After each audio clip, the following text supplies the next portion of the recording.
In today's video, I'm going to teach you how to add a cover photo in ClickUp.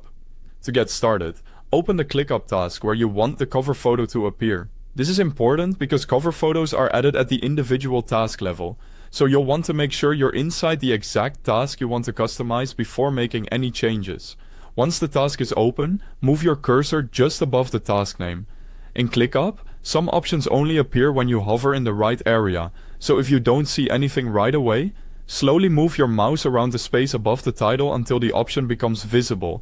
When you see the Add Cover option, click it. This will create a cover area for the task and open the tools you need to choose an image. Adding a cover can help make important tasks easier to recognize at a glance, especially if you use visuals to organize projects. After the cover area appears, click Change Cover on the cover image.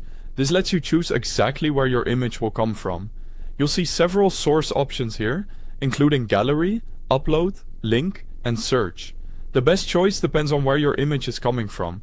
If you already have a file saved on your device, Upload is the fastest option. If the image is online, you can use Link.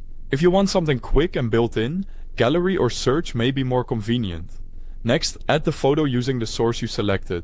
That might mean uploading an image from your computer, pasting in an image link, searching for a photo, or selecting one from the gallery. Take a moment to choose an image that fits well visually, since wider images often work best as task covers. Once you see the image you want to use, click it to apply it as the task cover. After the image is added, you may notice that the default crop or placement isn't exactly how you want it to look. That's completely normal. To adjust it, click Reposition. Then drag the photo until the most important part of the image is sitting where you want it in the cover frame. This step helps make sure the image looks clean and intentional, especially if the subject of the photo is near the top or bottom. When everything looks right, click Save Position to keep the new placement. And that's it! You've successfully added and adjusted a cover photo in ClickUp. Thanks for watching.